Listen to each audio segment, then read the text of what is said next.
etika menyampaikan usulan pendapat yang berbeda dalam rapat ambalan. Kita sebagai anggota ambalan tentunya kita memiliki etika untuk menyampaikan usulan pendapat yang berbeda dalam rapat. Berikut adalah hal-hal yang penting ketika kita ingin menyampaikan pendapat yang berbeda dalam rapat ambalan. Pertama, meminta izin untuk berbicara. Hal ini sangatlah penting untuk memulai pembicaraan dan memberikan rasa hormat kepada pemimpin rapat tersebut. Dan juga ini adalah menjadi salah satu bentuk kedisiplinan kita sebagai anggota ambalan. Yang kedua, menyampaikan dengan sopan. Artinya, di sini kita harus menyampaikan pendapat kita, tidak boleh dengan suara yang keras, membentak-bentak dan sebagainya. Kita harus sopan untuk menyikapi pendapat-pendapat dari orang lain. Ketiga, fokus kepada ide. Maksudnya di sini apa? Fokus kepada ide. Beberapa orang ketika menyampaikan pendapat itu tidak fokus kepada ide, namun kepada orangnya. Nah, ini dapat menimbulkan sebuah pertengkaran dalam rapat tersebut. Makanya ketika kita rapat, kita tidak boleh menyerang seseorang apapun alasannya. Tetapi kita harus berfokus kepada ide tersebut agar rapat berjalan kondusif. Yang keempat, berikan alasan yang logis. Memberikan alasan yang logis adalah hal yang penting karena kita percuma kalau kita cuman berpendapat harus ini tetapi tidak didasarkan dengan alasan yang logis, pasti tidak akan diterima oleh pemimpin acara dan anggota-anggota ambalan yang lainnya. 5. Hargai pendapat orang lain. Kita harus menghargai pendapat orang lain. Kenapa? Karena kita di rapat ambalan tidak hanya 1 orang, 2 orang, tetapi banyak sekali. Makanya kita juga harus menghargai pendapat orang lain agar rapat ambalan tersebut berjalan dengan lancar dan tidak terjadi perselisihan antara anggota ambalan. 6.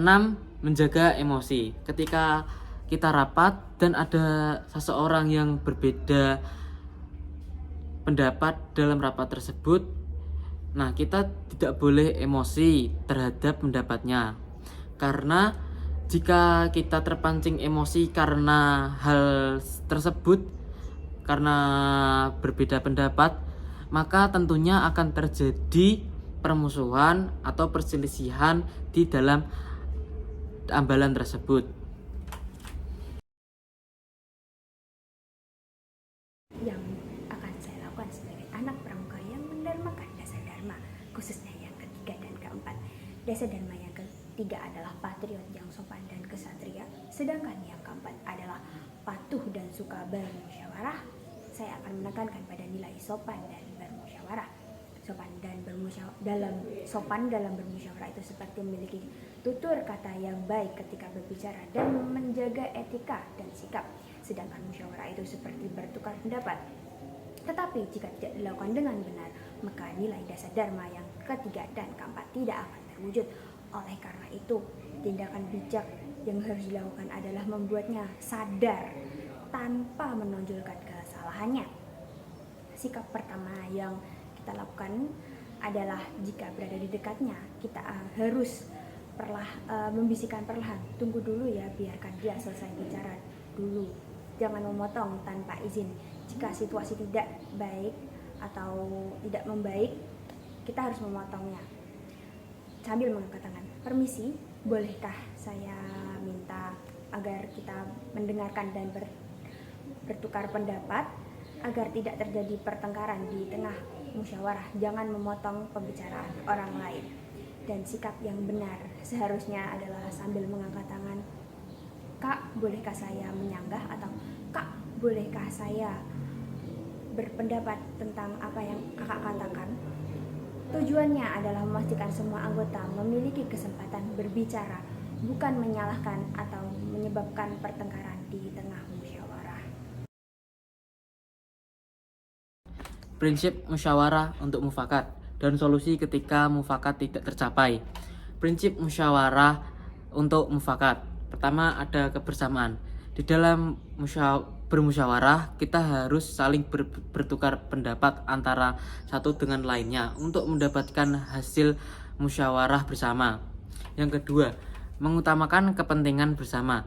Ini adalah salah satu hal yang penting dalam bermusyawarah. Karena jika kita mengedepankan kepentingan diri kita sendiri, maka musyawarah itu tidak akan berjalan dengan lancar atau tidak dengan semestinya. Ketiga, saling menghargai pendapat. Ini adalah hal yang sangat penting, karena jika kita tidak menghargai pendapat orang lain dan menyampaikan pendapat orang lain, maka itu akan menimbulkan perselisihan atau pertengkaran di dalam musyawarah tersebut. Selanjutnya, ada solusi jika mufakat tidak tercapai. Yang pertama, ada voting. Kita harus mengambil beberapa pendapat, dan selanjutnya solusi jika mufakat tidak tercapai. Yang pertama adalah voting. Kenapa voting? Karena semua anggota musyawarah menyuarakan pendapatnya, dan pendapat mana yang paling banyak, maka itu yang akan dipilih. Sebagai pramuka penegak, sikap yang tepat adalah bersikap terbuka, bijak, dan konstruktif. Jangan marah atau merasa diserang secara pribadi. Lihat kritik sebagai kesempatan untuk memperbaiki usulanmu atau memahami pandangan orang lain yang belum kamu sadari. Bertanyalah secara sopan, semisal, "Terima kasih atas kritikanmu, bolehkah kamu jelaskan lebih detail bagaimana yang kurang tepat atau perlu diperbaiki?" Ini menunjukkan bahwa kamu menghargai pendapatnya dan ingin mencari solusi yang lebih baik. Jika kritiknya tidak berdasar, jelaskan alasan usulanmu dengan tenang, tanpa menyangkalnya. Intinya, fokus pada tujuan bersama untuk memajukan nama Ambalan, bukan pada untuk diri sendiri. Alasan kenapa harus berbicara setelah mendapat izinan dari rapat pemimpin.